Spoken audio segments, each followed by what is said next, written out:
Welcome to my channel. ఈరోజైతే మన ఛానల్లో ఒక మంచి స్వీట్ ఐటమ్ అనమాట. ఇది చాలా చాలా చాలా పాత రెసిపీ అయినప్పటికీ కూడా పిల్లల హెల్త్కి చాలా అంటే చాలా మంచిది. బెల్లం యూజ్ చేస్తున్నాం కాబట్టి ఐరన్ కూడా పుష్కలంగా అందుతుంది. అండ్ ఇలాగా ట్రై చేసి పెట్టండి. ఎవరు చేసినా కూడా ఈజీగా వచ్చే విధంగా నేను ఇక్కడ చూపిస్తున్నాను ప్రాసెస్. అండ్ టేస్ట్ కూడా చాలా బాగుంటుంది. బయట మార్కెట్లో మనకి ఇది 100 రూపాయల ఖర్చు, కానీ ఒకే రోజుకి అయిపోతుంది. అదే 100 రూపాయలు ఖర్చు పెట్టి మనం ఇంట్లో చేసుకుంటే మాత్రం ఒక 1 మంత్ వరకు ఎంజాయ్ చేయొచ్చు అనమాట. చాలా క్రిస్పీగా ఎలా చేసుకోవాలో చూపిస్తున్నాను చూడండి. ఫస్ట్ పల్లీలను అయితే లో ఫ్లేమ్లో వేయించేసుకోవాలి. ఇదైతే మస్ట్ అండ్ షుడ్ అనమాట. పల్లీలని లో ఫ్లేమ్లో పల్లి లోపటి వరకు మంచిగా క్రిస్పీగా వేగేంత వరకు ఒక 30 to 40 మినిట్స్ టైం అయితే పడుతుందనమాట. నేను ఒక పావు కేజీకి పైగా పల్లీలు తీసుకున్నాను కాబట్టి చాలా లో ఫ్లేమ్లో వీటిని దగ్గరే ఉండి వేయిస్తూ ఉన్నాను. ఇలాగ బాగా వేగిన వాటిని ఒక క్లాత్లో వేసుకొని మీకు చూపిస్తున్నట్టుగా ఇలాగ చపాతీ కర్రతోటి ఇట్లా రోల్ చేసుకోండి. మరీ ఎక్కువగా గట్టిగా ప్రెస్ చేయకుండా లైట్గా ప్రెస్ చేస్తే దానిపైన ఉన్న పొట్టు పోతుంది అండ్ పల్లి కూడా విడిపోతుంది అనమాట. ఇలాగ పొట్టు మొత్తం తీసేసి సపరేట్ చేసి పక్కన పెట్టుకోండి. ఇప్పుడు స్టవ్ వెలిగించి ఒక ప్యాన్ పెట్టి 1 టేబుల్ స్పూన్ నెయ్యి వేసి అందులో 1 కప్పు వరకు బెల్లాన్ని వేసుకోండి. నేను 1.5 కప్పు వరకు పల్లీలు తీసుకున్నాను. 1 కప్పు బెల్లం తీసుకుంటున్నాను. మనకి పల్లీల కంటే బెల్లం ఎక్కువగా ఉంటే టేస్ట్ అంత బాగుండదు.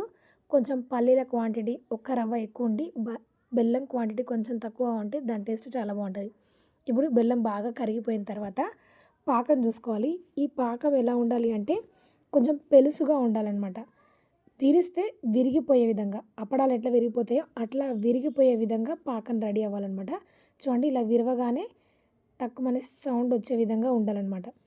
ఇలాగ పాకం సిద్ధమైపోయిన తర్వాత ఇందులో నెయ్యి వేసి పల్లీలు వేసేసుకొని ఏదన్నా బటర్ పేపర్ కానివ్వండి, నూనె రాసిన ప్లేట్లో కానివ్వండి సెట్ చేసుకొని చల్లారిన తర్వాత ముక్కలుగా కట్ చేసుకొని తీసుకుంటే ఈజీగా వచ్చేస్తాయన్నమాట. ఒకవేళ బెల్లం కరెక్ట్గా లేకుండా పాకం సరిగా రాలేదనుకోండి, ఈ మధ్య బెల్లం సరిగా లేదు కాబట్టి పాకం కరెక్ట్గా రావట్లేదు. అట్లాంటప్పుడు ఏం చేయాలి అంటే పాకం కరెక్ట్గా వచ్చిన తర్వాత ముద్ద పాకంలాగా వచ్చిన తర్వాత అందులో ఒక చిటికెడు వంట సోడా వేస్తే ఏమవుతుందంటే బెల్లం అనేది బిరిసెక్కుతుంది, అంటే విరగడానికి ఛాన్సెస్ ఎక్కువ ఉంటాయి అన్నమాట. అప్పుడు వంట సోడా వేసి మనం మిగతా ప్రాసెస్ చేసుకుంటే పల్లి చిక్కులు అనేవి కరెక్ట్గా వస్తాయి అనమాట. అండ్ గోరువెచ్చగా ఉన్నప్పుడే ఇట్లాగా ఘాట్లు పెట్టుకుంటే చల్లారిన తర్వాత ఈజీగా మనకు బ్రేక్ చేసుకోవడానికి ఉంటుంది అనమాట. అండ్ చేయడం మాత్రం చాలా అంటే చాలా ఈజీ అనమాట. ఇట్లా ట్రై చేసి చూడండి, ఈజీగా వస్తుంది. ఫస్ట్ టైం చేసినా కూడా పర్ఫెక్ట్గా వస్తాయి అనమాట. అండ్ టేస్ట్ మాత్రం చాలా అంటే చాలా బాగుంది.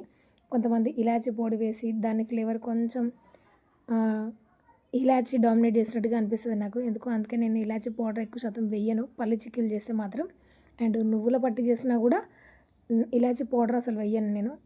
వేస్తే మటుకు కొంచెం నెయ్యి యాడ్ చేస్తాను, లేదంటే అది కూడా వేయకుండా ప్లెయిన్గా బెల్లము పల్లీలు లేదంటే బెల్లము నువ్వులు.